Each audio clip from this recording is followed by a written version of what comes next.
السلام عليكم ورحمة الله وبركاته.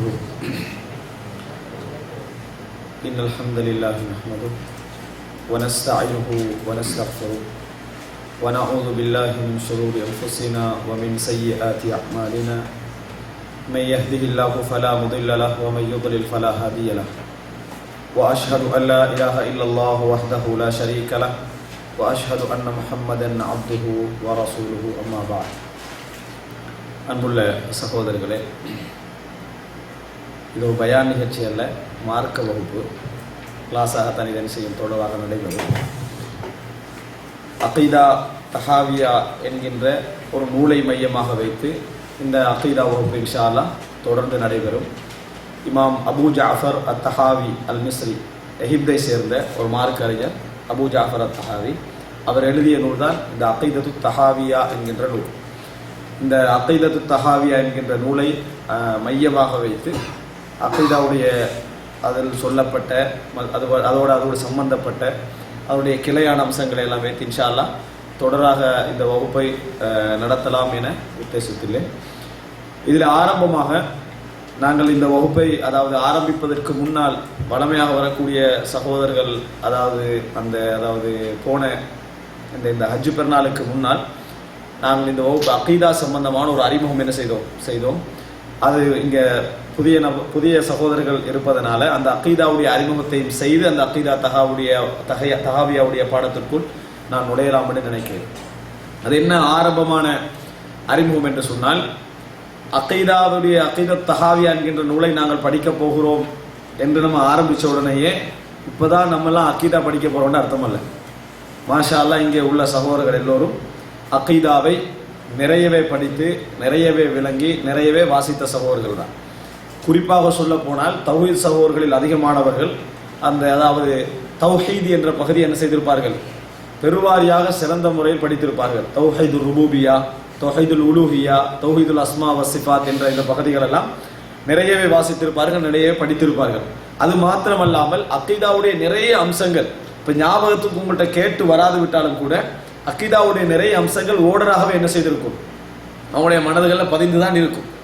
ஆனால் ஒரு புத்தகமாக படிக்கிற நேரத்தில் ஒரு திருப்தி ஏற்படும். என்ன திருப்தி? முழுமையாக நாங்கள் அகீதாவுடைய பகுதிகளை படித்து முடித்திருக்கிறோம். இப்போ என்ன நிலைமை என்று சொன்னால், ஒருவர் சஹீஹுல் புகாரியை வாசிக்கிறார், தேவைக்கு ஏற்ப என்ன செய்யறாரு, என்னென்ன சந்தர்ப்பங்கள் தேவைப்படுதோ அதுக்கேற்ற மாதிரி பெருட்டு வாசிச்சிட்டாரு. 3 வருஷம் வாசிச்சார் வைங்களே, அவர் அகீதா தஹாவியாவோ அந்த சஹீஹுல் புகாரி என்ன செஞ்சிருப்பாரு, பல கோணங்கள்ல வாசித்திருப்பாரு. ஆனா அவருக்கு ஒரு நாள் திருப்தி இருக்காது. எந்த திருப்தி? முழு புகாரியை நான் வாசித்து முடித்து விட்டேன் என்ற திருப்தி என்ன செய்யாது, அவருக்கு இருக்காது. காரணம், ஆங்காங்கே என்ன செஞ்சிருக்கும், ஒரு சில பகுதிகள் விடுபட்டிருக்கும். அந்த புகாரியுடைய ஒரு சில பகுதிகள் விடுபட்டிருக்கும். அந்த கவனத்தோடு வாசித்திருக்க மாட்டோம். இதுதான் காரணம். அதனால முதல் பகுதியா நீங்க விளங்கிக் கொள்ளணும்னு சொன்னால், இங்க நம்ம இப்பதான் இஸ்லாத்துக்குள்ள நுழைஞ்சி இஸ்லாமிய அகீதாவை படிக்க போறோம் என்ற கோணத்துல படிக்கல. ஏற்கனவே படித்தவைகளில் சில விஷயங்கள் இங்கே என்ன செய்யப்படும், ரிப்பீட் பண்ணப்படும். சில விஷயங்கள் கொஞ்சம் விரிவாக என்ன செய்யப்படும், விளக்கப்படும். சிலதில் கிளை அம்சங்கள் எல்லாம் இருக்கும். சில அம்சங்கள் தான் என்ன செய்யும், புதிய மசாலாக்களை கொண்டதாக, எங்களோட அறிவை இன்னும் கொஞ்சம் வளர்க்கக்கூடிய அம்சங்களாக, சில பொழுதுகளில் அகீதாவை வைத்து நம்ம பேசக்கூடிய இது இப்படி போனால் இந்த இடத்துல என்ன செஞ்சிடும், தவறு வரும்னு நாங்களாக முடிவெடுக்கக்கூடிய அமைப்பில் சில விஷயங்கள் என்ன செய்யும், எங்களுக்கு வழிகாட்டக்கூடிய அமைப்பிலும் இது இருக்கும். எப்படியோ இந்த அகீதத்து தஹாவியா என்பது குறிப்பாக குர்ஆன் சுன்னாவை பேசக்கூடிய மக்களுக்கு மத்தியில் மட்டுமல்லாமல் மதரசாக்களில் கூட இந்த புத்தகம் ஒரு நூலாக இருக்கிறது, சிலபஸ் நூலாக இந்த அகீதத்து தஹாவியா இருந்து கொண்டிருக்கிறது. இது முதல் விஷயம். எனவே இப்ப ஆரம்பமாக அகீதாவை பற்றி ஒரு அறிமுகம் எடுத்துக்கொள்ளும். இந்த அகீதா என்ற வார்த்தை, அகீதா என்கின்ற சொல்லை பொறுத்த வரைக்கும் நீங்க கேட்ட ஒரு சொல் தான் அதிகமா. அக்தி என்ற சொல் நிறைய கேட்டிருக்கீங்க. அக்துன் நிக்காஹ், திருமண ஒப்பந்தம், முடிச்சு போறது. அதை நம்பிதான் அவன் என்ன செய்யறான், இந்த 2 பேர் திருமணத்தில் இணைந்து கொள்கிறார்கள். அதே போல நீங்க பார்த்திருப்பீங்க, இந்த சூரத்துல் நாஸ்ல, அந்த சூரத்துல் நாஸ், சூரத்துல் ஃபலக் நாங்க 2 ஓதுறோமே, அதுல என்ன வரும், நஃபாசாத்தி ஃபில் உகத், முடிச்சுக்களில் அப்படின்னா முடிச்சு போடுறது, இந்த முடிச்சுக்களில் ஊதுகின்ற பெண்கள் அப்படின்னு வருது, உகத் என்று வருது. இந்த மாதிரியான வார்த்தைகள், அக்தி என்றது உடன்படிக்கை. அப்ப இதெல்லாம் எதை காட்டுது என்று சொன்னால், உடன்படிக்கை, கட்டு போடுறது, அதை அடிப்படையாக செயல்படுதல், அதனது அடிப்படையாக செயல்படுதல். அதே போல ஹதீஸ்ல வர நீங்க கான யஅகிது தஸ்பீஹ பியதிஹில் யும்னா, ரசூல் ஸல்லல்லாஹு அலைஹி வஸல்லம் தஸ்பீகை தங்களது வலது கையால் செய்வார்கள் அப்படின்னு வரும். அப்படி வார நேரத்தில் யஅகிது என்று சொல்வாரு, செய்வார்கள் என்றதை விட முடிச்சு போடுவார்கள் அப்படின்னு இப்படி என்ன செய்வாங்க, அதாவது அதை முடிச்சு போடுறத அக்கதை. அப்படி ரசூல் ஸல்லல்லாஹு அலைஹி வஸல்லம் வலது கையால் என்ன செய்வார்கள், செய்வார்கள் அப்படின்னு சொல்லி வருது. அப்ப இதெல்லாம் அக்கது என்று சொல். ஆனால் குர்ஆன்லயோ சுன்னாலேயோ அகீதா என்ற சொல்ல நீங்க காண மாட்டீங்க. குர்ஆன்லயோ சுன்னாலேயோ அகீதா என்ற சொல்லை காண மாட்டீர்கள். இதுல நான் சொல்லக்கூடிய சில விஷயங்கள் அந்தந்த சந்தர்ப்பங்கள்ல தேவைப்படாத விஷயங்கள், சில முக்கியமான விஷயங்களோடு குறிச்சு கொள்ளணும்னு சொன்னா குறிச்சுக்கிறேன். அதே நேரம் நான் சில அம்சங்களுக்கு டியூட் தர இருக்கிறேன். இதெல்லாம் தொகுத்து என்ன செய்வேன், டியூட் தருவேன். டியூட்டு நான் சொன்ன எல்லாம் இருக்காது, கன்ஃபார்மாக என்ன நான் சொன்ன எல்லாம் இருக்காது. அரைவாசி விஷயங்கள் தான் என்ன செய்யும், டியூட்ல இருக்கு.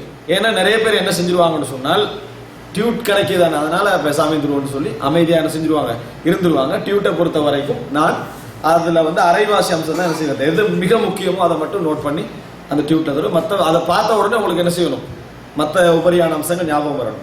அப்ப இதுல அதாவது அகீதா என்ற சொல் குர்ஆன்லயோ சுன்னாலயோ எங்களால் என்ன செய்ய முடியவில்லை, காண முடியவில்லை. அகீதா என்ற கருத்து நம்ம கொள்கைக்கு யூஸ் பண்றோம். இந்த கருத்துல குர்ஆன்ல ஹதீஸ்ல வந்தது எதுன்னு பாத்தீங்கன்னு சொன்னால் ஷரியா. ஷரியா என்ற சொல் வந்திருக்கு. ஹதீஸ்கள்ல நீங்க பாத்தீங்கன்னு சொன்னால் சுன்னா என்ற சொல் வந்திருக்கு, தௌஹீத் என்ற சொல் வந்திருக்கு. ஹதீஸ்கள்ல முஸ்லிம்ல கூட ஜாபிர் ரலியல்லாஹு அன்ஹு அறிவிக்கிற ஒரு அறிவிப்புல தௌஹீத் அப்படின்னு வருது. அதாவது ரசூல் ஸல்லல்லாஹு அலைஹி வஸல்லம் அவர்கள் அஹல்ல பித் தௌஹீதி, தௌஹீதை கொண்டு இஹ்லால் செய்தார்கள். உம்ராவுக்கும் ஹஜ்ஜுக்கு நியத்து வைப்போமே, அதை தௌஹீதை கொண்டு செய்தார்கள் அப்படின்னு வருது. இந்த லப்பைக் அல்லாஹும்ம லப்பைக் என்ற வார்த்தையை தௌஹீதுடைய வார்த்தை என்று சொல்லுகிற நேரத்தில் ஜாபிர் ரலியல்லாஹு அன்ஹு அந்த வார்த்தையை சொல்லி அறிவிக்கிறாங்க. முஸ்னத் அஹ்மதுல அறிவிப்பு வருது, இல்ல தௌஹீத, தௌஹீதை மட்டும் தவிர அவர்கள் வேற எந்த அமலும் செய்யவில்லை, அவர்கள் நரகத்தில் வீசப்பட்டு அல்லாஹு தஆலா தன்னை புடியின் மூலம் காப்பாற்றுவான்னு வருது. அப்ப தௌஹீத் என்ற சொல் ஹதீஸ்ல என்ன செய்யுது வருது. அகீதா என்ற சொல்ல என்ன செய்யல, காண முடியவில்லை. அகீதா என்ற சொல்லை காண முடியவில்லை. அப்ப ஆரம்ப காலத்துல இதனால அகீதா என்ற பாடம், கொள்கை சம்பந்தமான பாடங்கள் என்று படிக்கிறதாக இருந்தால் ஒன்றில் என்ன செய்யும், ஷரியா என்ற பெயர்ல நூல்கள் இருக்கும், அல்லது தௌஹீத் என்ற பெயர்ல என்ன செய்யும் நூல்கள் இருக்கும், அல்லது சுன்னா என்ற பெயர்ல நூல் இருக்கும்.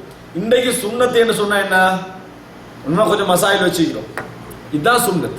நம்ம சுன்னத் அப்படின்னு சொன்னாலேயே நேரடியாக ஒன்றில் அத்தையாத்தில் விரல செய்தல் அல்லது நெஞ்சில தக்பீர் கற்றல், இந்த மாதிரி மஸ்அலா, அதாவது ரசூல் ஸல்லல்லாஹு அலைஹி வஸல்லம் அவர்களுடைய ஒரு வழிமுறை என்ன செஞ்சிருப்போம், ஒரே ஒரு வழிமுறை மட்டும் அப்படி அடையாளப்படுத்துவோம், பிழை இல்லை. ஆனால் ஆரம்ப காலத்தை பொறுத்த வரைக்கும் சுன்னா என்ற பதம் இதையெல்லாம் தாண்டி அகீதா என்ற கருத்துல என்ன செஞ்சிருக்கு, யூஸ் பண்ணப்பட்டிருக்கு.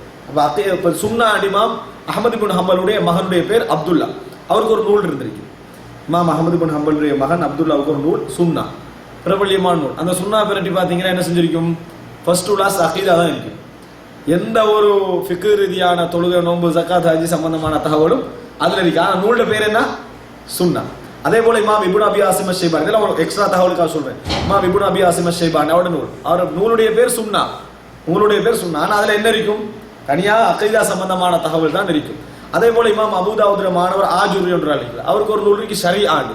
ஷரியான நம்ம ஷரியத்து சட்டங்கள், சரியா பேரவை எல்லாம் என்ன சொல்லும், ஃபத்வா, சரியா சம்பந்தமான விஷயமா இருக்கும். ஆனா அந்த நூல்ல என்ன இருக்குன்னா முழுமையாகவே அகீதாவுடைய மேட்டர் தான் இருக்கு. அப்ப ஆரம்ப காலத்துல கிட்டத்தட்ட ஒரு 200 வருஷங்களுக்குள்ள நீங்க பார்க்கவே முடியாது அகீதா என்ற பெயர்ல அகீதா நூல், அகீதா என்ற பெயர்ல நூல். பிற்காலத்துல தான் இந்த வளமை வருது. வளமை வந்தது பிரச்சனையோ அல்லது பயன்படுத்தக்கூடாதோ என்பது அர்த்தம் அல்ல. ஆனா அகீதான வளம் வந்துச்சு. அதே மாதிரி இதை நம்ம ஏன் தெரிஞ்சுக்கணும்னு சொன்னால், நிறைய விஷயங்கள் சொல் நம்மகிட்ட தங்கி இருக்கும், அதனுடைய வடிவம் நம்ம மாறி. ஆனால் அந்த விஷயத்துல நம்ம கவனமாகவே இருக்கணும். உதாரணமா மோஜிசா நாங்கள் என்ன விளங்கி வச்சுக்கிறோம், ரசூல் ஸல்லல்லாஹு நபிமார்களுக்கு கொடுக்கப்பட்ட அற்புதங்கள் மோஜிசா. ஆனா குர்ஆன்லயே ஹதீஸ்லயே மோஜிசான்ற ஒரு சொல் என்னது இல்லை. குர்ஆன்லயே ஹதீஸ்லயே மோஜிசான்ற ஒரு சொல்லே இல்லை.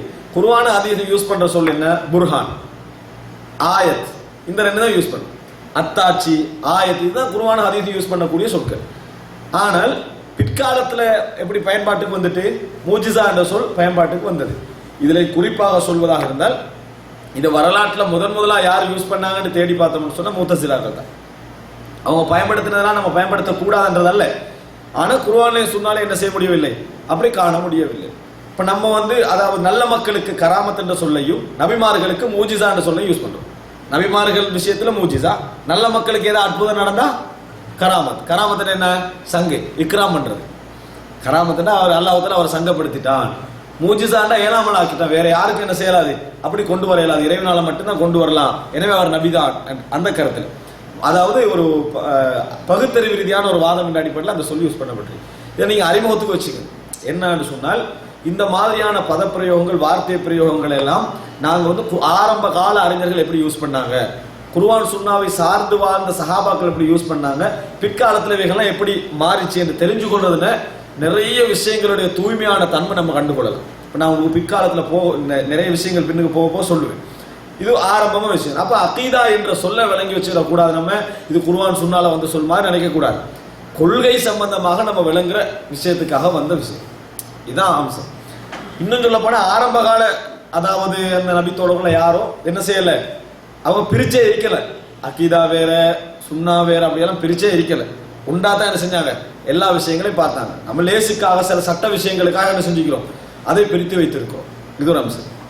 இப்ப இரண்டாவது விஷயம் என்னன்னு சொன்னால் அகீதாவை அதாவது நம்ம படிக்கிற நேரத்தில் அகீதாவுடைய படிப்பால எங்களுக்கு கிடைக்கிற பிரயோஜனம் என்னன்னு நிறைய பேர் விளங்கி வச்சுக்கிறாங்கன்னு சொன்னால் எது வழிகேடு எது நேர் வழி என்று தெரிஞ்சிடும்.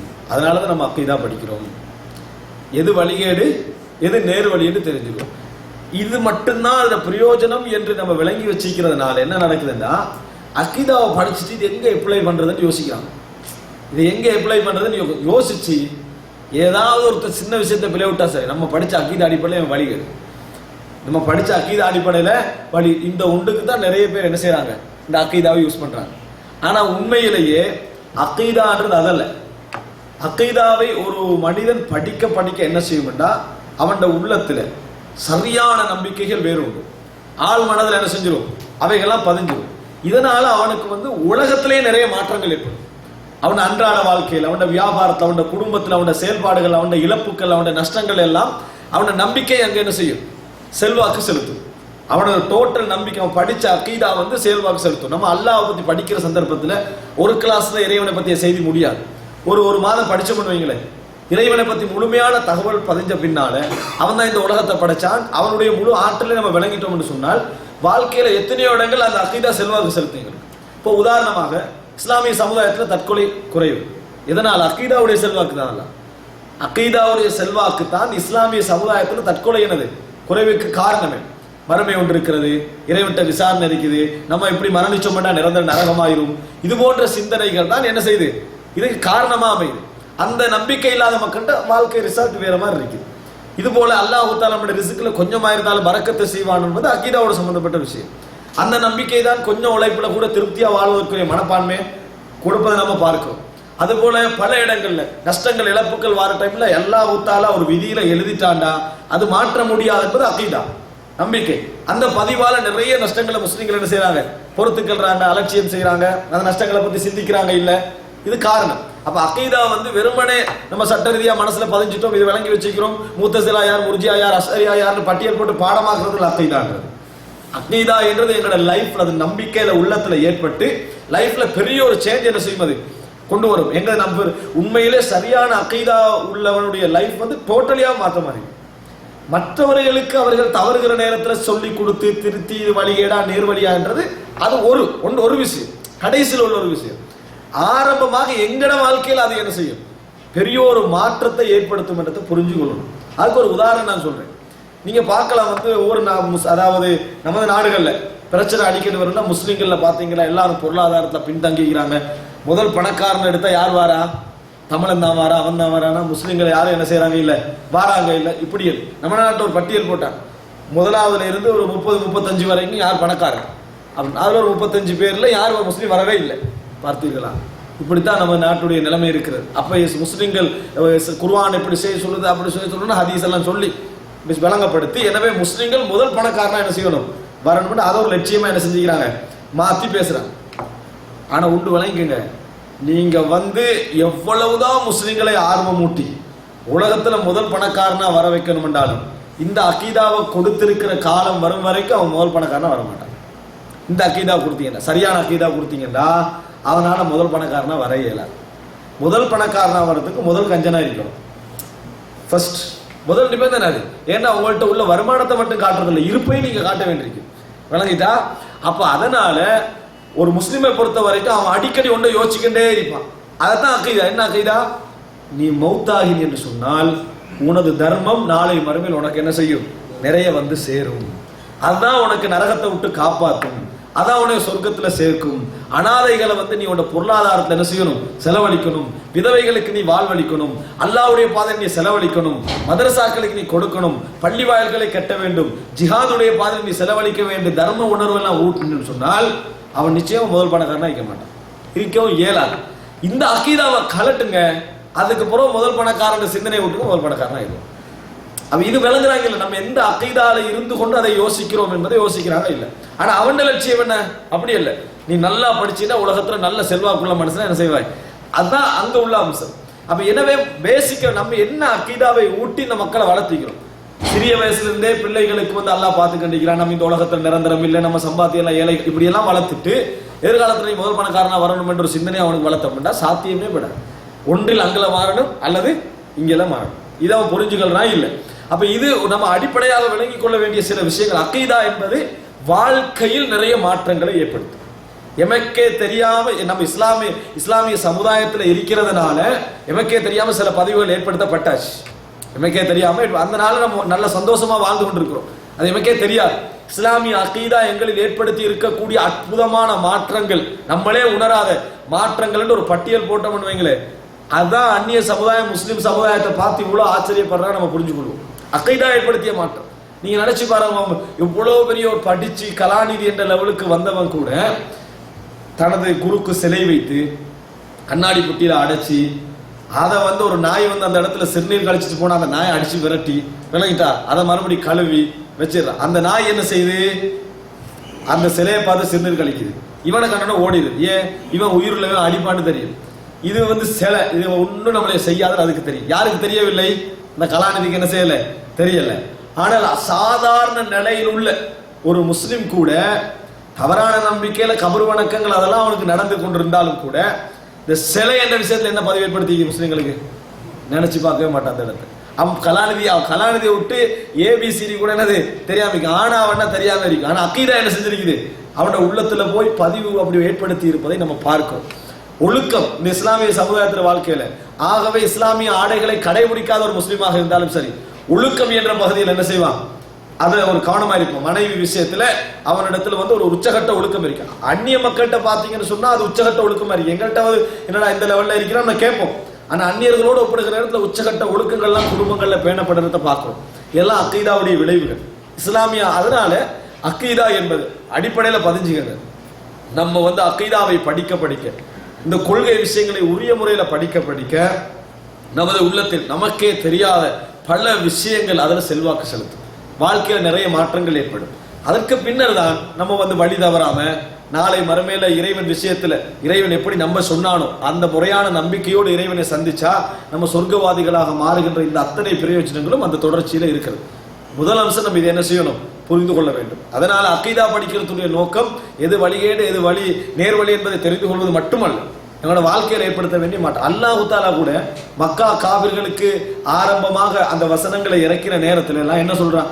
இப்படி வாழ்ந்தீங்கன்னு சொன்னா உங்களுக்கு இப்படி கிடைக்கும்னு சொன்ன இறங்கின வசனங்கள் எல்லாம் பாத்தீங்கன்னா அக்கீதா தான், கொள்கையோடு சம்பந்தப்பட்ட விஷயங்கள் தான். அந்த கொள்கை தான் அவர்களை விபச்சாரத்தை விட வைத்தது, வட்டியை விட வச்சது, வெறுமனை அநியாயத்தை விட வைத்தது, நீதியை நிலைநாட்டுச்சு, உயிர் தியாகங்களை கொண்டு வந்த கொள்கை தான் அடிப்படை. அப்ப அடிப்படை சரியான முறையில் என்ன செய்யணும்? பதிகிறது என்பது நேர்வழி வழிகேடு என்பதை நம்ம தெரிஞ்சு கொள்வது மட்டுமல்ல, நிறைய வாழ்வியல் மாற்றங்களை அதை என்ன செய்யும்? ஏற்படுத்தும் என்பது.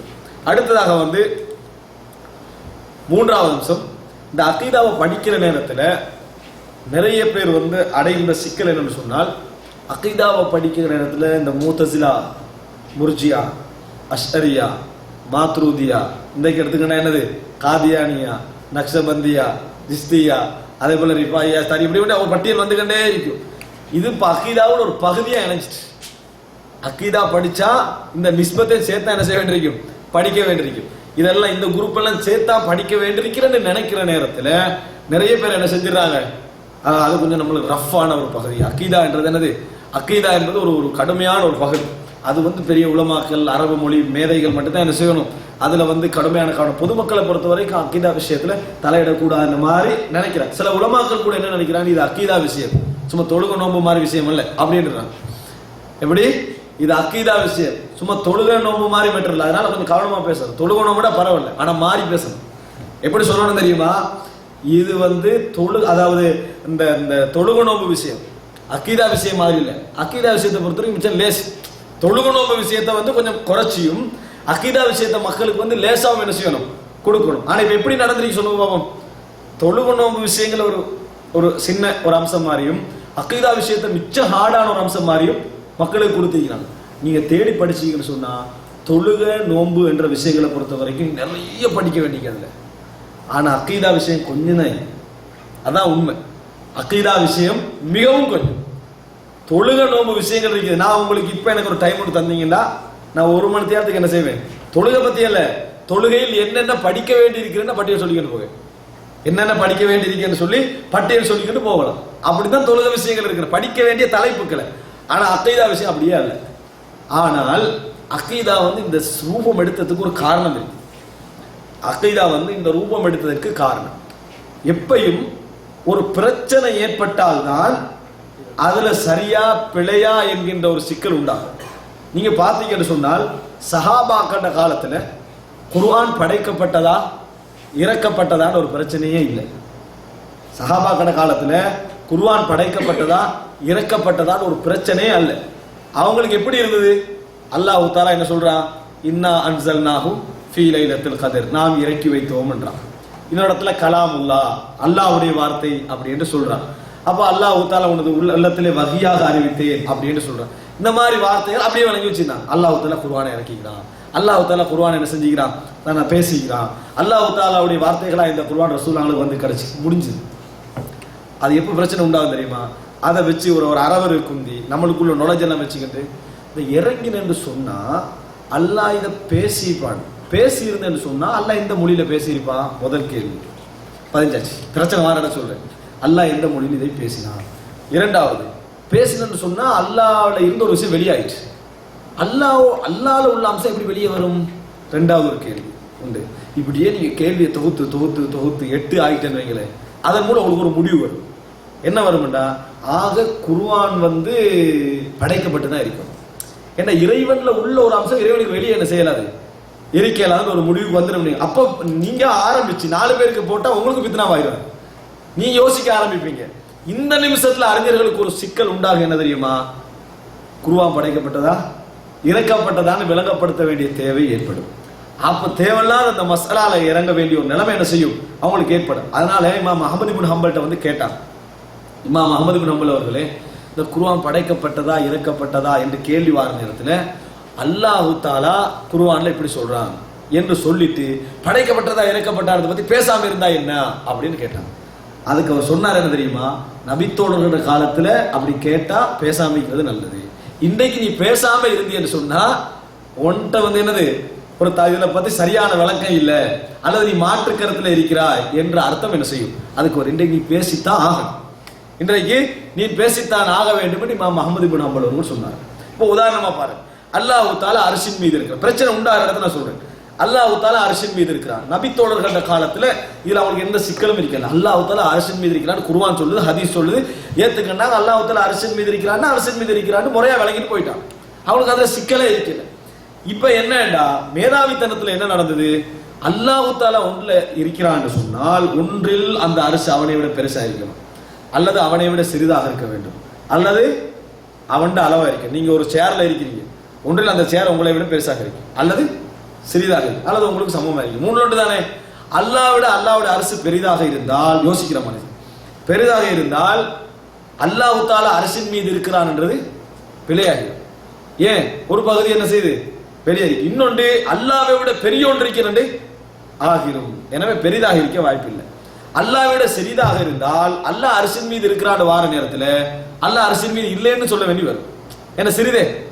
அல்லாஹ் தஆலாவோட ஒரு பகுதி என்னது, அரசுல இல்லைன்னு சொல்ல வேண்டி வரும். இல்ல அல்லாஹ் தஆலாவுடைய அரசு சமம் எப்படி என்று சொன்னா அரசும் அல்லாஹ்வும் சமம் என்றாகிடும். அப்ப என்ன நல்லது, அரசுக்கு வேற வழக்கம் கொடுக்கிறது தான் நல்லது என்று முடிவுக்கு அரசை மாத்தி விட்டாங்க. இப்ப பிரச்சனை அறிஞர்களுக்கு என்ன உண்டாகும், அரசு என்றால் என்னன்னு விளங்கப்படுத்த வேண்டிய நிர்பந்தத்துக்கு என்ன செய்வாங்க, அவர்கள் உள்ளாகுவார்கள். இதுதான் அகீதா கணத்து போனதற்கான காரணம். இதை நீங்க நல்லா புரிஞ்சுக்கணும். அகீதா கனத்து போனதற்கான காரணம் இதுதான்.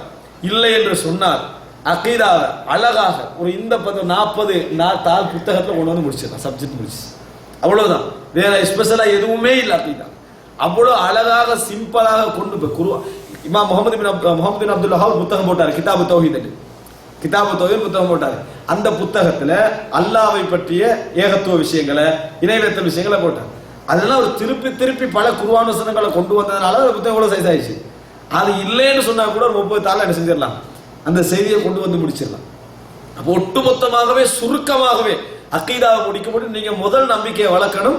அக்கீதா என்பது லேசான ஒரு பகுதி, மிக மிக லேசான ஒரு பகுதி. எங்களுக்கு கஷ்டமாக விளங்குவதற்கான அடிப்படை காரணம் இந்த செக்ஷன். எது?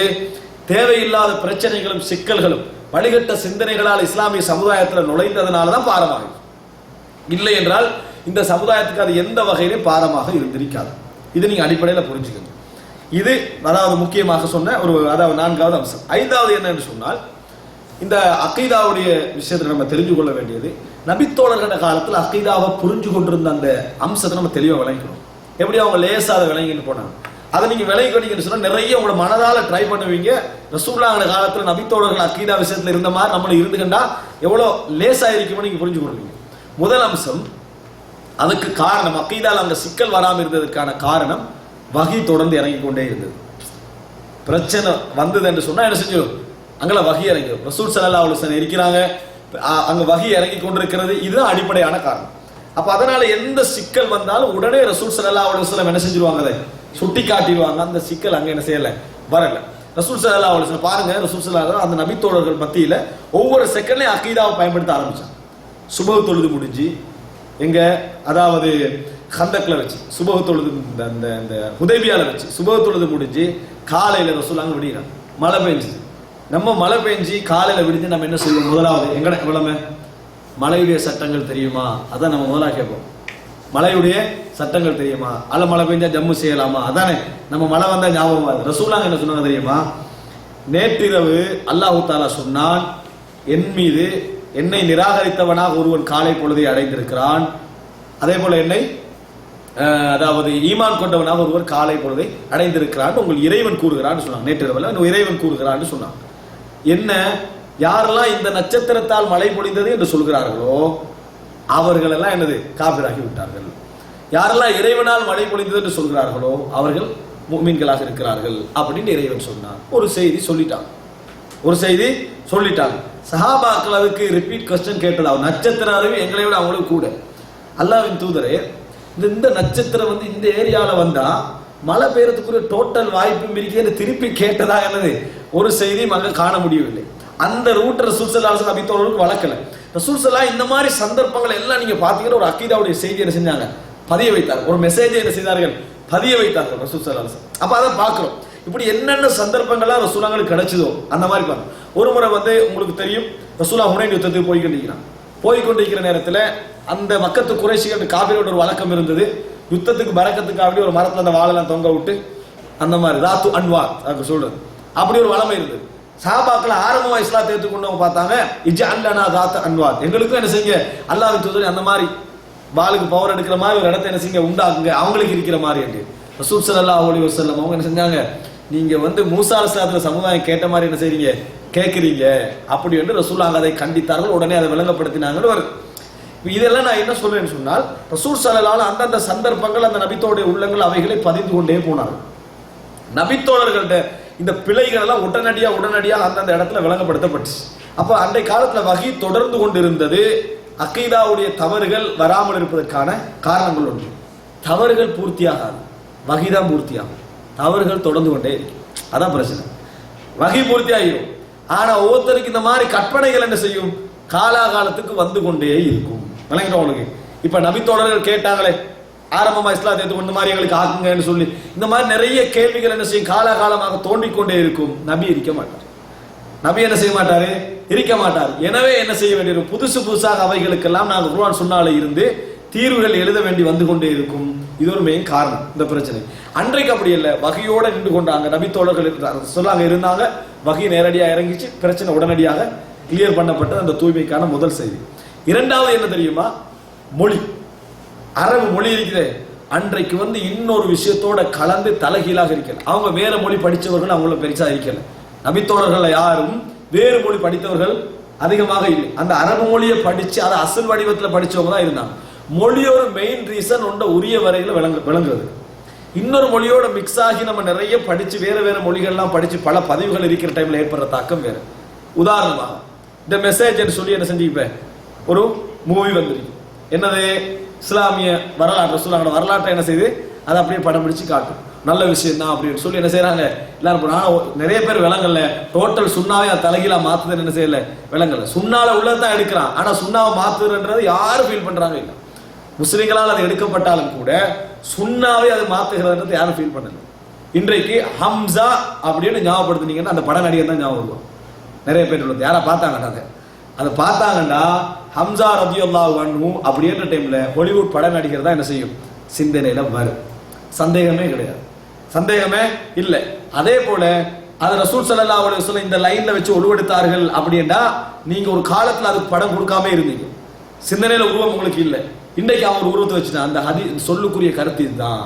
எழுத்துல மட்டும் கருத்து தர தேவையில்லாம், படத்திலையும் கருத்து தரலாம். படத்துல என்ன செய்யலாம், கருத்தை மாத்தலாம். நம்ம நினைக்கிற மொழிபெயர்ப்புல மட்டும்தான் கருத்தை மாத்தலாம், அப்படி இல்லை. உங்களுக்கு அந்த வடிவத்தை மட்டும் மாத்தி காத்தினாலும் போதும், அதான் உங்களுக்கு கருத்து.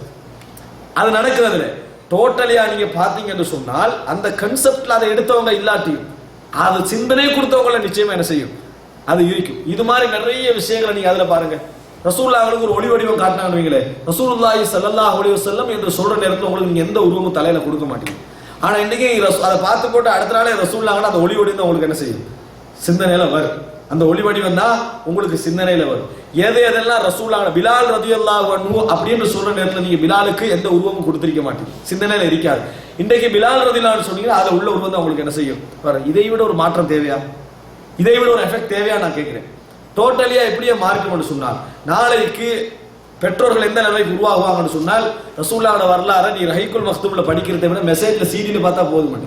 அப்ப மெசேஜை படிச்சிருவான், மாஷா அல்லாஹ் ரசூலுல்லாஹோட வரலாறு அவ்வளவுதான். ரஹீக்குல் மக்தூம் என்னத்தையோ சொல்லும், மெசேஜ் என்னமோ சொல்லும், விஷயம் மட்டும் சரியா போற மாதிரி இருக்கும். கருத்துக்கள் தலைகீழா போயிடும், கருத்துக்கள் என்ன செஞ்சிடும், தலைகீழா போயிடும். இது நம்ம விளங்குறோம் இல்லை. ஆனா நபித்தோழர்களுடைய காலத்துல என்ன நடந்ததுன்னா எது எது என்னென்ன அர்த்தத்துல எப்படி எப்படியெல்லாம் குர்ஆன் சுன்னா பயன்படுத்துதோ அதே அர்த்தத்துல விளங்கக்கூடிய நபித்தோழர்கள் இருந்தாங்க, அதே அர்த்தத்துல விளங்குற அமைப்புல இருந்தார்கள். இது அந்த அகீதா தூய்மையாக பாதுகாக்கப்படுறதுக்குரிய காரணங்கள் ஒன்றாக இருந்தது. இந்த அடிப்படை நீங்க விளங்கணும். மூன்றாவது என்ன தெரியுமா, அவங்களோட அதாவது வேற கல்விகளால பாதிக்கப்படாத வாழ்க்கை, வேறு கல்விகளால பாதிக்கப்படாத வாழ்க்கை, இயற்கையான வாழ்க்கை. இன்றைக்கு நீங்க எல்லாம் பாருங்க, நான் உட்பட எல்லாரும் எப்படி சிந்திக்க பழகிக்கிறோம் தெரியுமா, நிறுவித்தான் சிந்திக்க பழகிக்கிறோம். நிறுவி எப்படி நிறுவி, அதாவது உதாரணமாக இந்த இது இப்படி இருந்தால் இது இப்படி இருக்கு, நீங்க அப்ப அங்க அப்படி சொன்னீங்களா இல்லையா, அப்ப இதெல்லாம் இப்படித்தானே வரணும், இப்படிதான் நம்ம பேச்சிலே பழகிக்கும். இயற்கையா ஒருத்தனை புலை பிடிக்கிற நேரத்தில் எப்படி பிடிப்போம் என்று சொன்னால் நிறுவி புலை பிடிப்போம். இந்த பழக்கம் தான் இருக்கு. இதையே குர்ஆன் சொன்னாலே நிறைய அனுபவிக்க ஆரம்பிச்சுக்கிறான். அந்த நிறுவி பிழை பிடிக்கின்ற பழக்கத்தால தான் நிறைய அண்டர்ஸ்டாண்டிங் தள்ள கீழாக என்ன செஞ்சிருக்குது, வந்திருக்கு. எல்லா இறைவன விஷயத்துல அப்படித்தான் யோசிக்கும். நிறுவன உதாரணமா நிறுவி பிழை பிடிக்கிற சிஸ்டத்துக்கு நான் உதாரணம் சொல்றேன். எப்படி உதாரணமாக அல்லாஹ் தஆலா முதலாம் வானத்துக்கு இறங்குறான்னு வைங்க. அல்லாஹ் தஆலா முதலாம் வானத்துக்கு இறங்கி ரசூலுல்லாஹி ஸல்லல்லாஹு அலைஹி வஸல்லம் சொன்னார்கள். அல்லாஹ் தஆலா முதலாம் வானத்துக்கு இறங்குறான்னு அது அல்லாஹ்வுடைய தகுதிக்கும் அல்லாஹ்வுடைய பண்புக்கும் ஏற்ப நாங்கள் நம்புறோம்னா முடிச்சு நிறுவலாம். இது எப்படி நிறுவலாம், ஒவ்வொரு சுபக நேரத்திலும் இறங்கினேன்னு சொன்னால் 24 மணி நேரம் சுபக என்ன செஞ்சுட்டு சுத்தி கொண்டே இருக்கும். எனவே இந்த இடத்துல இறைவன் இறங்குறான்னு சொன்னா ஒரு இடத்துல பகலா இருக்கும், அதுக்கு கொஞ்ச நேரத்துல சுபக ஆகிரும். இப்படியே நீங்க தொடர்ந்து சுத்த ஆரம்பிச்சீங்கன்னா இறைவன் முதல் வானத்துல இருக்க வேண்டிய நிலைமை ஏற்படும். எனவே இறைவன் முதல் வானத்துக்கு இறங்கவில்லை. இதான் நிறுவி பிழை பிடிக்கிறது. இது உங்களுக்கு நிறைய இடத்துல வரும், சர்வ சாதாரணமா உங்களுக்கு வரும். இந்த நிறுவி பிழை பிடிக்கிற அது இப்படி ஏன் வந்து தெரியுமா, நிறுவி பிழை பிடித்தல் என்பது ஒரு வழக்கல்ல, நான் உங்களுக்கு விளங்கப்படுத்துறதுக்கு சொல்றேன். இந்த சிஸ்டம் எல்லாம் வந்த காரணமே பல்சஃபா, லாஜிக், தத்துவங்கள். இதெல்லாம் மேற்கத்திய உலகத்திலிருந்து கிரேக்க யூனானிய தத்துவங்கள்ல இருந்து மொழிபெயர்க்க விரும்பினார் அப்பாசிய கலீஃபா மஹ்மூத். இவர் நிறைய விரும்பினார். இதுல நிறைய அதாவது பிற்காலத்தில் வந்தவர்கள் மொழிபெயர்த்து போட இந்த அளவியல் அதாவது அளவியல் கலை என்ன செஞ்சாங்க, படிக்க ஆரம்பிச்சு எல்லா விஷயத்தையும் அப்படி செய்ய ஆரம்பிச்சாங்க. இன்னைக்கு பாருங்க, எல்லாத்துக்கும் எடுத்தாலும் டெபினிஷன், வரைவிலக்கணம். இஸ்லாமிய நூல்களை நீங்க எடுத்து பார்த்தீங்கன்னா வரைவிலக்கணம் இருக்கு. எப்படி ஹதீஸ் என்றால் என்ன, அப்படி அதுக்கு ஒரு வரை விளக்கணம் வரும். உதாரணமா எதை எடுத்தாலும் வர தொழுகை என்றால் என்ன, இப்படி நபி அந்த அதுல சரியும் இருக்கும் பிழையும் இருக்கும். ஆனால் தொழுகை என்றால் என்ன அப்படி என்று சொல்றேன். மின தக்பீர் இல தஸ்லீம், தக்பீர் தொடக்கம் தஸ்லீம் வரும் வரைக்கும், சலாம் வரும் வரைக்கும், அதான் தொழுகை. இப்படி வரை விளக்கிற நபி தோழர்கள் படிக்கலாம். அது சரி பிழை இரண்டாவது. ஆனா இந்த முறையில என்ன செஞ்சுட்டு எல்லா விஷயங்களையும் வர ஆரம்பிச்சு வரை விளக்கணம் என்கின்ற அடிப்படை. கடைசியில் என்ன நடக்கும், குடும்பம் என்றால் என்ன, கணவன் என்றால் என்ன, மனைவி என்றால் என்ன என்று வரை விளக்கண அப்படி வரை விளக்கண படுத்துறதுலேயே எல்லாம் என்ன செஞ்சது போற ஆரம்பிக்கும். இதெல்லாம் வந்து அக்கீதா தலைகீழா போனதற்கான காரணங்கள் உண்டு, கஷ்டமாக போனதற்கான காரணங்கள் உண்டு. இயற்கையாக பேசிப்படல, இயற்கையாக சிந்திச்சு படல. பாருங்க, பிழை பிடித்தல் ஒரு உதாரணம் சொல்றேன். ரசூல் ஸல்லல்லாஹு அலைஹி வஸல்லம் சொன்னாங்க, நீங்க வந்து இந்த பூமி முழுவதும் எனக்கு பள்ளிகளாக ஆக்கப்பட்டிருக்கின்றன, டொய்லெட்டையும் கபிரிஸ்தானத்தையும் தவிர அப்படின்னு ரசூல் ஸல்லல்லாஹு அலைஹி வஸல்லம் சொல்றாங்க. இந்த ஹதீஸை நீங்க படிக்கணும். இதுல நீங்க என்ன முடிவுக்கு வருவீங்க, இது ரெண்டும் தவிர மற்ற எல்லா இடங்களையும் தொடலாம், இது ரெண்டும் தான் தடுக்கப்பட்ட இடம், நிறுவிட்டாச்சு. இப்போ ஒரு செய்தி வருது, ரசூல் ஸல்லல்லாஹு அலைஹி வஸல்லம் துஸல்லு ஃபீ அதானில் இபில், ஒட்டகம் கட்டுகின்ற இடங்களில் தொழ வேண்டாம். நிறுவி பழகினா எங்களுக்கு என்ன செய்தி தெரியுமா, அது இடிக்குது அந்த செய்தி. ஏன் ரசூல் அங்கே இதை சேர்க்காம விட்டாங்க? 3 இடங்களை தவிர மற்ற இடங்களில் என்ன செய்யலாம், தொழலாம். ஒரேடியா ரசூலா என்ன செஞ்சுக்கலாம், இதையும் அங்க சேர்த்திருக்கலாமே என்று இப்படி சிந்திக்கலாம். எப்படி ரசூல் ஸல்லல்லாஹு அலைஹி வஸல்லம் ஆரம்பமா 2 இடத்தை சொன்னாங்க, பிற்காலத்தில் செஞ்சாங்க 3வது இடத்தை தடை செஞ்சாங்க. இயற்கையா இருக்கு, சிக்கலே இருக்காது அதுல. ஆனா எப்படி பழகிட்டு நம்ம 2 சொன்னவங்க ஏன் பிற்காலத்துல மத்த என்ன செஞ்சாங்க 3 சொன்னாங்க? ஒன்று இல்ல அது சரி அல்லது இது சரி என்று சிந்திக்கிற கோணம் முறைமை இருக்குது. இதெல்லாம் அக்கீதால நிறைய பாதிப்புகளை என்ன செஞ்சது ஏற்படுத்தி. நான் உங்களுக்கு இது சுருக்கமா சொல்லிக்கொண்டு வருகிறேன். பின்னால் நான் உங்களுக்கு விளங்கப்படுத்துற நேரத்தில் இந்த நபித்தோழர்கள் அக்கீதாவில் இருந்த நிலையும் பின்னுக்க இருந்த நிலையும் உங்களுக்கு என்ன செய்யும், அதை புரிஞ்சுக்கொள்ளும். அன்புள்ள சகோதரி, இது வந்து ஆரம்பம் உங்களுக்கு கொஞ்சம் சில வேலைகளில் கொஞ்சம் ரஃப்பாகவும் கஷ்டமாகவும் கடினமாகவும் இருக்கு. ஆனால் இந்த அறிமுகம் உங்களுக்கு கட்டாயம், விரும்பியோ விரும்பாமலோ என்ன செய்யணும், இந்த அறிமுகம் உங்களுக்கு கட்டாயம் என்பதனால் இதை சொல்றேன். காரணம் 6வது பகுதி, காரணம் மிக முக்கியம் இதுதான்.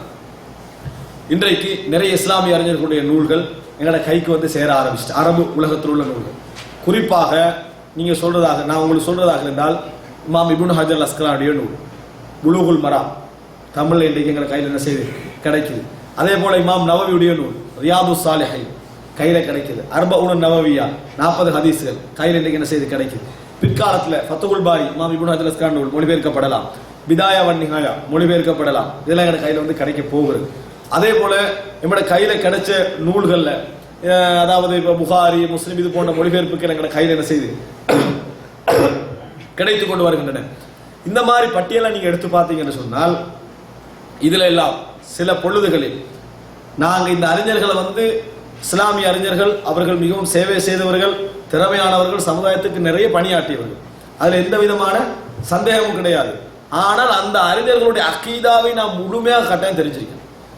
தெரியாம நம்ம இதுல வார நேரத்துல நாளைக்கு அதையே நம்ம சரிகாணக்கூடிய நிலைமையில என்ன செய்யும் உருவாகும். இமாம் இப்னு ஹஜர் அல் அஸ்கலானி பெரிய ஒரு மார்க்க அறிஞர், ஆனா கொள்கையில ஒரு அஷ்அரியா கொள்கை உள்ளவர்.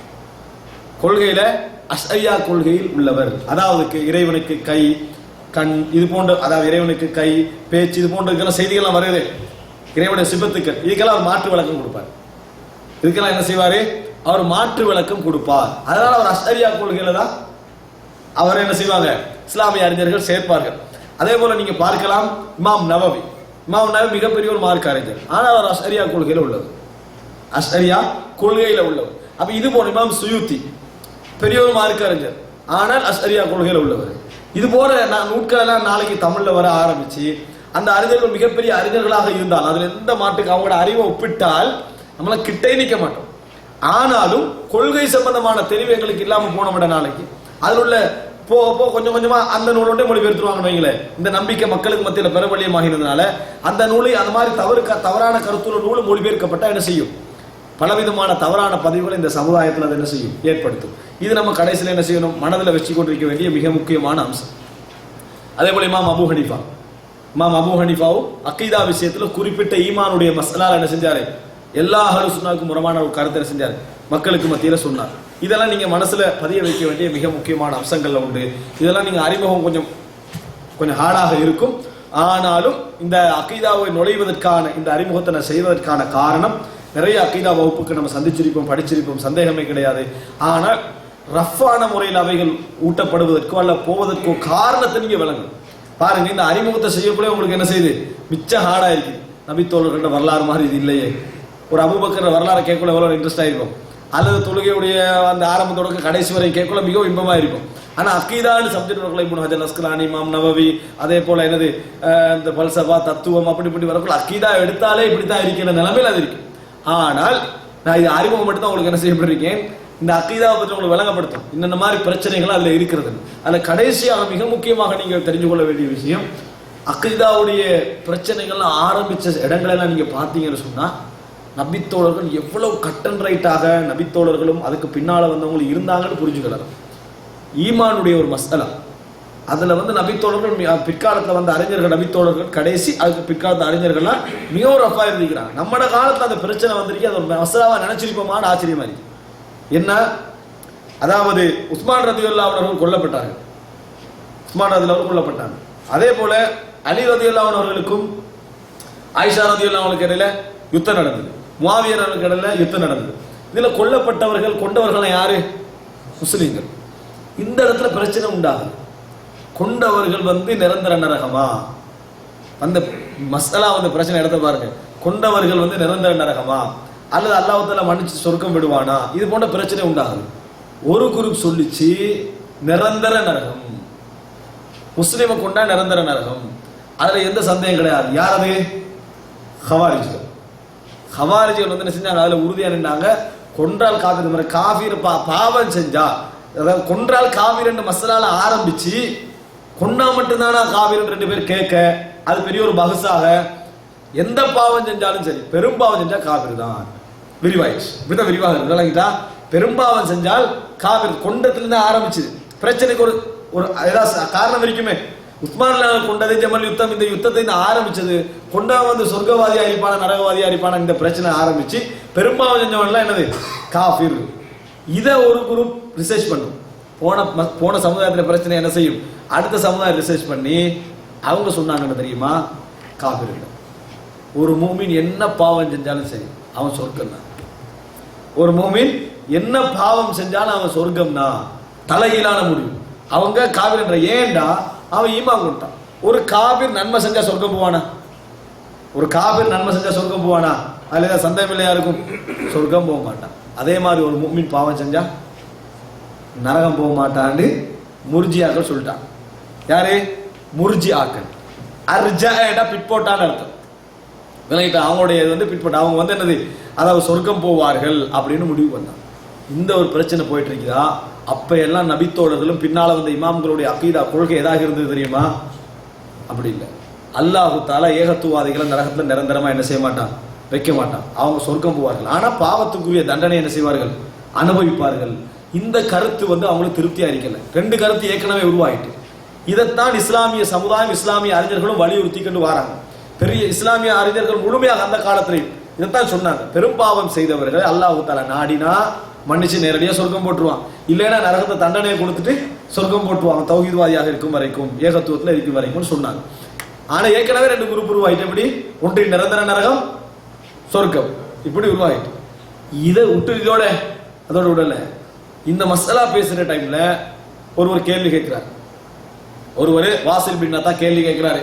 கேள்வி கேட்டார சிக்கலாக்கி அவர் ஒரு முடிவுக்கு வராரு. இல்ல, அவங்களோட சட்டம் வேற. இந்த உலகத்தில் அவர்கள் முஃமின்களும் இல்லை, காபிர்களும் இல்லை. இந்த பாவம் செஞ்சவங்க வைக்கிறாங்க, இந்த உலகத்தில் அவர்கள் முஃமின்களும் அல்ல, காபிர்களும் அல்ல. வித்தியாசமான முடிவு. மறுமையில் அவர்கள் நிரந்தர நரகம், மறுமையில் அவர்கள் நிரந்தர நரகம் அப்படின்னு ஒரு முடிவு வராங்க. இதுல குழப்பம் வந்துட்டா எழுப்பி போய் ஒதுங்கிட்டான்னு மூத்தசிலா. இதான் மூத்தசிலா. ஒதுங்கி போனதால மூத்தசிலான்னு வந்தது பேர். இந்த இடத்த விட்டு எழுப்பினாங்க, ஒதுங்கினாங்க, பாத்தீங்களா? அதுக்கு தான் மூத்தசிலா. மூத்தசிலான்ற சொல்லண்டா ஒதுங்கி போனாங்கன்னு அர்த்தம் தான், அவ்வளவுதான். மற்றபடி அல்லாஹ் இந்த மூத்தசிலான சொல்ல எல்லா இடத்தையும் யூஸ் பண்றான், குர்ஆன்லயும் யூஸ் பண்றான். பெண்களை நீங்க ஃபாத்தசிலுன் நிசா, மாதாவிடாய் காலத்தில் என்ன செய்ய, ஒதுங்கி விடுங்க. அங்க மூத்தசிலானா என்ன செய்யுது, ஃபாத்தசிலுன் தான் வருகிறது. அப்ப என்ன நீங்க பாத்தீங்கன்னா மசாலா பாருங்க. இன்றைக்குள்ள அகீதா பிரச்சனையோட ஒப்பிட்டா, இன்றைக்குள்ள குழப்பங்களோட ஒப்பிட்டா அதெல்லாம் ஏதோ எங்கேயோ ஒரு மூலையில நிக்க வேண்டிய விஷயங்கள்.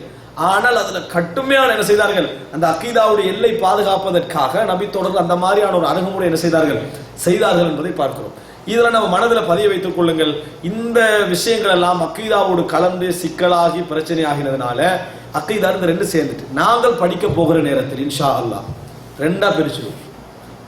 எதெல்லாம் பிற்காலத்தில் பிரச்சனைகள் ஆக்கி உருவாக்கப்பட்டதோ அதெல்லாம் என்ன செய்யாது, பாடத்தில் ஆரம்பத்தில் இருக்காது.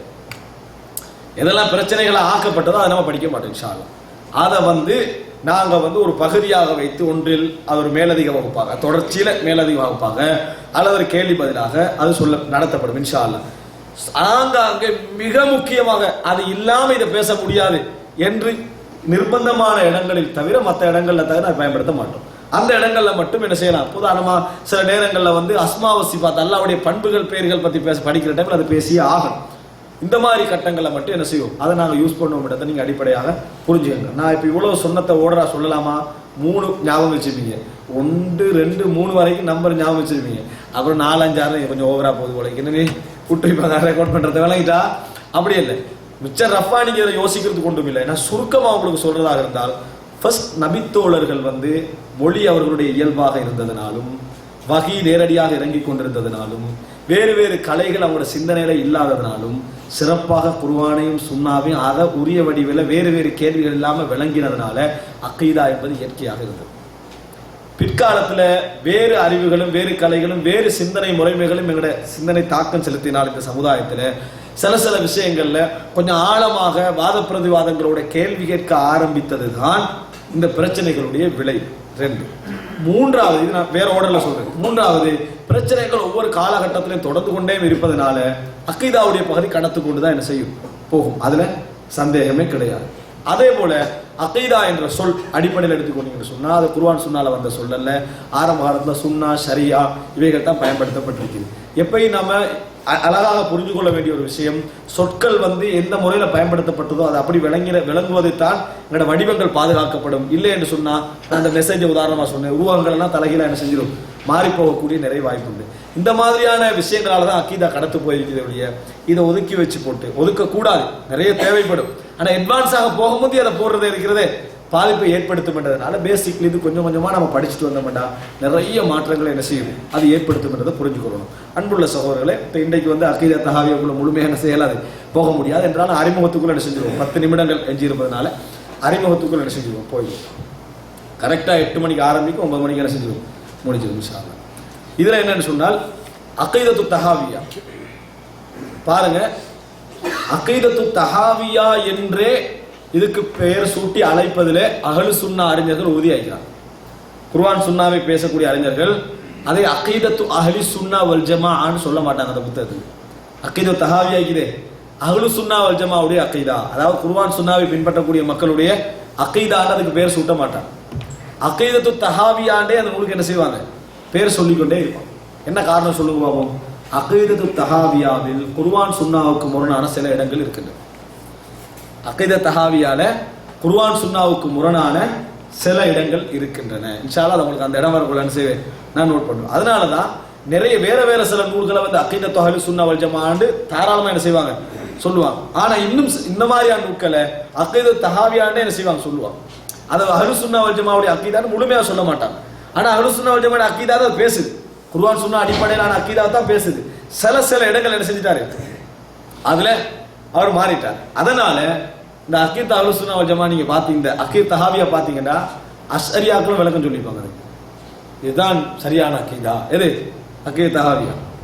அதே போல மாத்துருதியா குரூப்பும் இதுதான் சரியான அகீதா. இப்படி எல்லா குரூப்பும் அதை சரியான அகீதான்னு வாதுது. என்ன காரணம், சில இடங்களில் முரண்பாடு இருப்பதும் நிறைய இடங்கள் அவங்களுக்கு தோதுவா என்ன செஞ்சிடலாம், குர்ஆன் சுன்னாவே எங்கட அகீதா தான் சொல்லுதுன்னு சொல்றாங்களா இல்லையா. குர்ஆன் சுன்னாவே நாங்க சொல்ற அகீதாவை தான் என்ன செய்கிறது சொல்கிறது, அதையே பெரட்டினா இமாம் தஹாவியோட அகீதா பெரட்டுறதுன்றது ஒரு பெரிய விஷயம். ஆனால் உண்மையிலே இமாம் அபூ ஜாஃபர் தஹாவி பெரிய ஒரு இமாம், அவர் எழுதின சரியான அஹ்லு சுன்னா வல் ஜமாஅவுடைய அகீதாவை காட்டுவதற்கு தான்.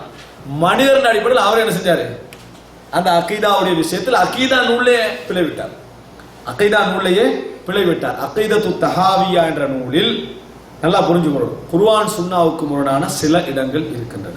அதுல நீங்க தெளிவா இருக்கு. குர்ஆன் சுன்னாவுக்கு முரணான சில இடங்கள் இருக்கின்றன. அந்தந்த இடங்கள் வருகின்ற பொழுது இன்னென்ன இடங்களை சுட்டி காட்டுறது. அகீதா தஹாவியோடைய விளக்க நூலை எடுத்தீங்கன்னா, இது விளக்க நூல் இல்ல, விளக்க நூல் எடுத்தீங்கன்னா இந்த சைஸுக்கு வரும் உதாரணமா.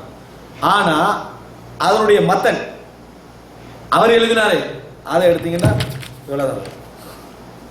இதான் தான் மொழிபெயர்த்து வச்சுக்கிறோம் கையில.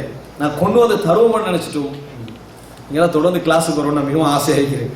அதனால அதை நான் கையில தாரது இருக்குது, அது இந்த வகுப்பை பாதிக்கும் என்று நான் நினைக்கிறேன். அதை நான் உரிய சந்தர்ப்பம் தரேன். மொழிபெயர்த்து கையில இருக்குது. இவ்வளவுதான். அதான் அக்கீதா ஹாவியா. 100 சச்சம் இதா பிரிக்க நம்பரா 1 2 3 100 சச்சம் இருக்கு. அவ்வளவுதான் அக்கீதா ஹாவியா. இதை நம்ம படிக்க போறது இல்லை இன்ஷா அல்லாஹ். இதைத்தான் நம்ம என்ன செய்வோம், படிப்போம், சுருக்கமா முடிச்சுக்குவோம். இது இவ்வளவு ஆகிறது ஏன் சொல்லுவோம்? நான் சொன்னதான் காரணம். நான் சொன்னதுதான் காரணம். அட்லீஸ்ட் இது இவ்வளவு ஆகினாலும் பரவாயில்ல, இந்த சைஸுக்கு வந்திருந்தா கூட பரவாயில்ல. ஏன்டா அவர் சோட்டா தானே போட்டிருப்பாரு, அதுக்குரிய ஆதாரங்கள் எல்லாம் குர்ஆன் சுன்னால இருந்து சேர்த்தாவது வந்திருக்கேன்னு சொல்லலாம். இவ்வளவு ஆகினதுக்கான காரணம் அட்வான்ஸ். இவர்கள் அப்படி சொல்கிறார்கள், அவர்கள் இப்படி சொல்கிறார்கள், இவருக்கு அவர்களிலும் இருவர் இப்படி சொல்கிறார்கள் என்று போனதுனால தான் அந்த இது பெருசு. ஆனால் அது தேவையான விஷயம், அட்வான்ஸ் ஆகிருக்கும் போல தேவை. அப்போ முதலாவது இமாம் அபூ ஜஹர் தஹாவி அதன் உள்ள குர்ஆன் சுன்னாவுக்கு முரணான சில சொற்பமான இடங்கள் இருக்கின்றன. இரண்டாவது, இந்த அகீதாவை தவறாக மாத்துருதியா ஷரியா போன்ற பல பிரிவினர் என்ன செய்யறாங்க, பயன்படுத்துறாங்க. நம்ம நாடுகள் எல்லாம் என்ன செய்வாங்க, மற்ற அதாவது யார் யாரெல்லாம் நம்ம தரீக்காவாதிகள் அப்படி சொல்றாங்க, அவங்களும் இந்த நூலத்தை சில வேலைகள் என்ன செய்வாங்க, அகீதா தஹாவியா தான் எங்களுடைய அடிப்படைன்னு சொன்னாலும் சொல்லுவார்கள். ஏன்னா அவங்க என்ன நினைப்பாங்க, நீங்க இதை நினைச்சிட்டு அவன் மத்தனை தான் பிடிச்சிருப்பாங்க. அதுல உள்ள வசனத்தை தான் அவங்க என்ன செய்வாங்க, அதுக்கு விளக்கம் எடுத்துட்டு அது இவ்வளவுதான் ஷோர்ட்டா வரும். இதே நாங்க அகீதா தஹாவியால தெரிஞ்சு கொள்ள வேண்டிய இது ஒரு மிக முக்கியமான விஷயம். அடுத்ததாக இந்த இமாம் அபூ ஜஅஃபர் தஹாவி அவர்களுடைய இந்த தஹாவியான்ற நூலை நீங்க தெரிஞ்சு கொள்ற நேரத்தில் முக்கியமான விஷயம் புரிஞ்சுக்கணும். தஹாவியா அப்படின்னு தானே வருது. இது ஒரு நிஸ்பத் ஒன்றை சார் அவர் தஹாவி, அதனால தஹாவியான்னு வந்திருக்குது. இது மாதிரி நிறைய புத்தகம். அகீதத்துல் வாசித்தியா கேள்விப்பட்டிருக்கீங்களா? கேள்விப்படாமைக்கு வாய்ப்பே இல்லை. அகீதத்துல் வாசித்தியா தமிழ்ல வந்திருக்கு. இமாம் இப்னு தைமியா எழுதின நூல். இந்த அகீதத்துல் வாசித்தியா நீங்க நினைச்சீங்கன்னு சொன்னால், வாசித்தை சேர்ந்த ஒரு காதியார், ஒரு நீதிபதி, அகீதா குழப்பங்கள் எல்லாம் இருக்கிற அந்த காலகட்டத்தில் இமாம் இப்னு தைமியாவை என்ன செய்யறாரு, அவரை அதாவது மக்கால வைத்து சந்திக்கிறார். சந்திச்சு எங்களுக்கு இந்த அகீதா குழப்பங்கள் நிறைய இருக்குது, அகீதா கொஞ்சம் ஷோர்ட்டா எழுதிட்டாங்கன்னாரு. இப்னு தைமியா அவர்கள் ஒரு இடத்துல குந்தி குறிப்பிட்ட நேரத்துக்குள்ள ஒரே நாள்ல அதை எழுதி என்ன செஞ்சாரு, கையில கொடுத்தாரு. அதான் அகீதத்துல் வாசித்தியா. வாசித்து நகர்ல இருந்து ஒருவர் அதை கேட்டதுனால, அவருக்கு அது வழங்கப்பட்டதுனால அகீதத்துல் வாசித்தியா. பேருக்கு உள்ளடக்கத்துக்கு சம்பந்தம் இருக்காது. வாசித்தியாண்ட அதுக்குள்ள வாசித்தோட சம்பந்தப்பட்ட ஏதாவது உள்ளுக்கு வரணுமே என்றது அல்ல. அது என்ன காரண அடிப்படையில் அந்த புத்தகம் எழுதப்பட்டது அதை வச்சுதான். புகாரி அப்படின்றதுனால புகாரி சம்பந்தப்பட்ட உள்ளுக்கு எந்த செய்தியும் இல்லை. பேர் வச்சது அதோட காரணம். வாசித்திலிருந்து ஒரு நீதிபதி அகீதாவை சுருக்கமா எழுதி கேட்டு அப்படி ததுமுரியாண்டி இப்னு தைமியா என்ன செய்து ஒரு புத்தகம் ததுமுரில் எழுதினார். சிரியால ததுமுர் இடத்துல இருந்து அதுக்கு வழங்கப்பட்டனால் ததுமுரியாண்டு வரும். அதே மாதிரி தஹாவியா இமாம் தஹாவியோட சம்பந்தப்பட்டதுனால தஹாவியாண்ட சொல்லுக்கும் அகீதாவுக்கு எந்த விதமான சம்பந்தம் இல்லை. பேசிக் அது சரியா. இந்த மாதிரி எது வந்தாலும் நீங்க விளங்கிக்கோங்க, அதுக்கு இதுக்கு என்ன செய்யல சம்பந்தம் கிடையாது.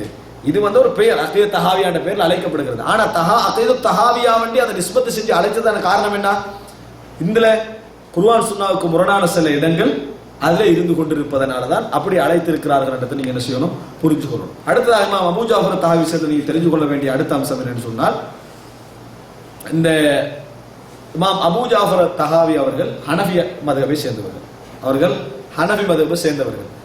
ஆனாலும் இமாம் அபூ ஜஅஃபர் தஹாவி அவர்கள் ஹனஃபி மதுஹப் என்று சேர்ந்தவர்களாக இருந்தாலும், அன்றைக்கு அந்த மதுஹப் அந்த காலகட்டத்தை எப்படி இருந்தது, மதரசா மாதிரி அந்த துறையில் அந்த பகுதியில் இமாம் அபூ ஹனீஃபாவை சார்ந்த மாணவர்கள்ட்ட படிச்சு அங்கிருந்து வெளியானவர்னு அர்த்தம். அவ்வளவுதானே ஒழிய ஹனஃபி மதுஹப்ல சொன்னாதான் சரியென்று பிடிவாதம் பிடிச்சி தக்லீத் பண்ற ஒருவராக இமாம் அபூ ஜஅஃபர் தஹாவி இருக்கவில்லை. அது நம்ம விஷயம். அடுத்த இமாம் அபூ ஹனீஃபாவுடைய அகீதா என்ன என்று சொல்லி தலைகீழாக அவங்க வேறு வேறு அகீதா சொல்ற டைம்ல எல்லாம் இந்த நூலை எங்களுக்கு ஆதாரமா காட்டலாம்.